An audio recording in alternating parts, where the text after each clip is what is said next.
I'm Gareth from SmashMouth Metal, here with SAMI from Ensiferum. How are you? I'm fine, thank you. And you, sir? I'm alright. Nice to see you. So, Ensiferum, you originally formed back in 1995, and you produced 6 albums, 3 EPs, and a couple of demos over the years. I've done my research. Something like that, yes. So, over the years, you started 20 years ago, man. I was still in school, which is a long time ago, and you've had a lot of lineup changes in your early years. Now, specifically your folk metal, no?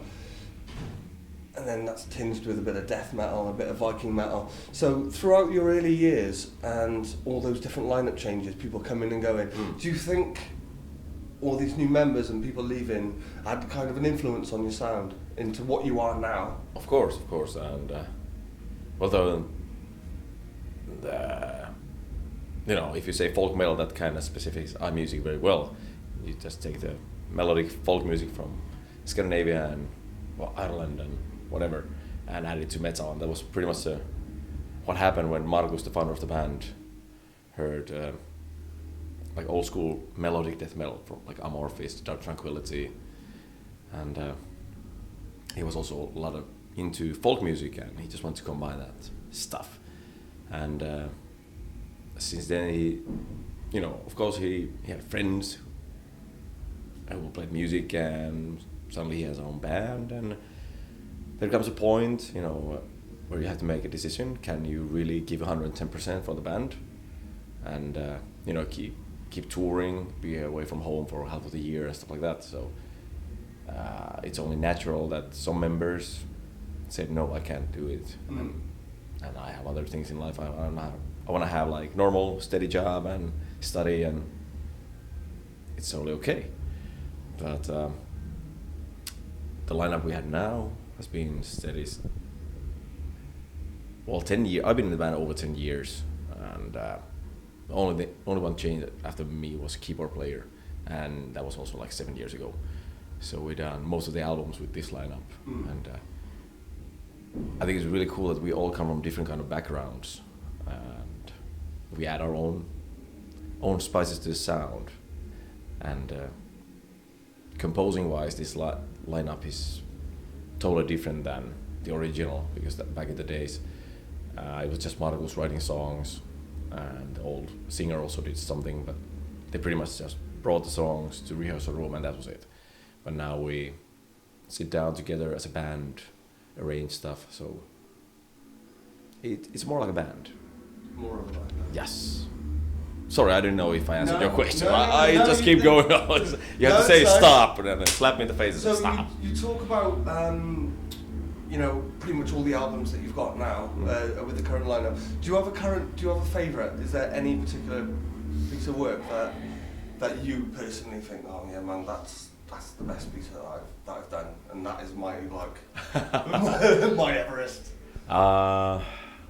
The way I see it, every album represents a certain period of time of the band, as a band, and also everybody's individual life.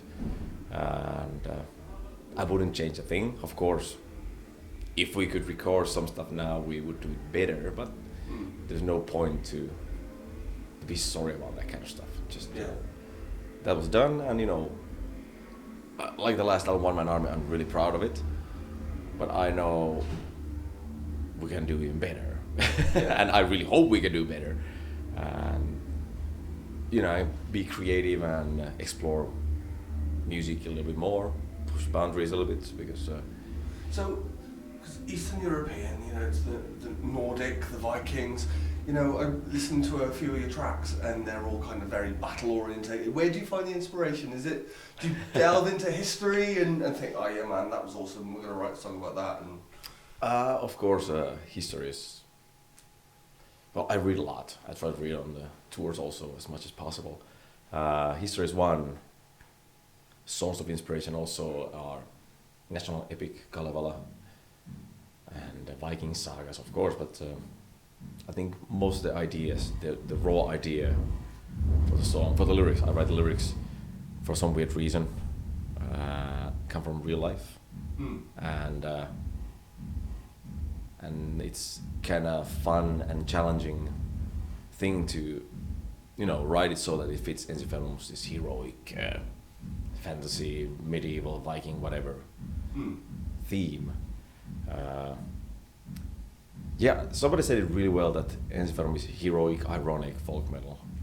Because, calling us Viking metal it doesn't give us justice because there are only a couple of songs that actually are about Viking sagas, and we have songs that have really strong Western theme, and we like Ennio Morricone's soundtracks a lot. So we have songs about gunslingers, and so it's about heroic thing.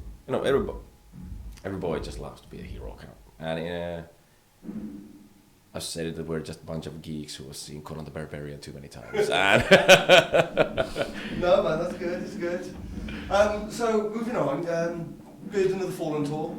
This is your last but one date. You finish tomorrow. Yes. This tour. How's the tour gone? Because you were in Ireland as well, weren't you? And the big kind of folk music. Was there anything extraordinary that happened on this tour? Any really good moments? Every show has been incredible experience because usually when we do a tour, European tour, it's usually just London, and we're so small band, we don't have much to say about it. Just booking agents and management just tell, okay, here's the routing, go and play. And we wanted to do something special for UK because we had a lot of fans here. We played Bloodstock many times and sold out London a couple of times, and of course we played in Glasgow and Dublin before, but we talked with our management. We said we want to do something special for UK fans because a lot of fans who obviously cannot travel to London to see our show, and it's been a really nice mellow tour in a way because we know Metzatel guys who are touring with us. They're all geezers like us. We take it easy in the bus, of course. A few drinks every now and then, but. It's like a palace on wheels you've got at the back there. It's huge. I think I've never seen a bus that big. Really? Yeah. How many of you squeezing in there? I don't know. We had an excellent driver. He's a funny guy from UK. He was actually partying with us one night. That was fucking awesome. When we had a day off in Belfast, he was partying with us. That's pretty rare. Yeah. Usually drivers just go to a hotel or something. No, he was there having drinks with us and telling jokes. It's good. A lot of fun. It's been an excellent tour. Okay, and then so you finish tomorrow night, and then you take a week off. Yeah. And then you hit the road in Europe for a month and a half. It's quite a big tour, isn't it? Actually, we're just gonna do one show in Sweden, and in April we start. Actually. It's April, yeah. Oh, yes. Yeah, April. Sorry, my mistake. No worries. Yeah. Yeah, luckily there's a few weeks to stay at home and organize things, and I guess after a few days we'll go to rehearsal room again and continue working with new songs, which we have done since the previous album came out. And we're gonna do an April tour with Flesh God Apocalypse. Yeah. It's gonna be awesome because I don't know. I think it's really cool to have different kind of bands in the bill.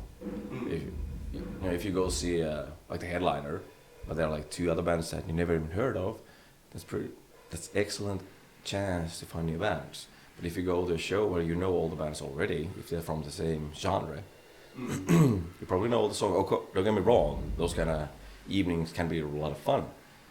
But on the other hand, I think it's good for everyone, of course. Or as a band, we draw a new audience. If the other band is a little bit from the different genre, everybody wins. You can find a new band. It's quite good because in the Midlands there's a really, really rich underground metal scene.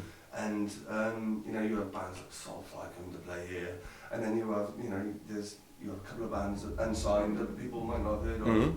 Like our camera guy Chris is in a band, and they got to support Soulfly a couple of months back. And bigger bands come in and like you said with the lesser known bands, kind of helps you to rediscover music all the time. Do you know what I mean? Exactly. That's quite good. And also, it's really cool to have local openers for an unsigned band. I think it's excellent to give the young bands a possibility. Is there anybody local opening tonight, or is it just you and Matt as well? That's a very good question. Sorry, I'm just a bass player. I think there was one today. I think so. Yeah. Sir. Hello. How are you doing? Good. Halfway through. Okay. Okay, sorry, I keep talking way too much. Yeah, we keep stand you to. I'll wrap it up now. Yeah. Yeah. Yes. And then I'll put the other two after the food, right? Yes, please. Thank you. Okay. Means 3 minutes. Sorry for these interruptions. No, it's gonna be included. Yeah. Who was that? That's our tour manager. We love him. Okay. All right. So we've got to wrap it up a little bit now. One Man Army, your last album, is a year old. Yes. How's that done? Do you think personally was it received well? Yes, I don't think we ever has such great impact and feedback from fans that we had on One Man Army. Because usually when you do tour, after the new album is out, it takes like half a year or something that people really get into new songs. You know, they might be like, yeah, play the old hits, come on, yeah. But now, since the first song, you know, we start with a new song. Sorry to spoil the secret.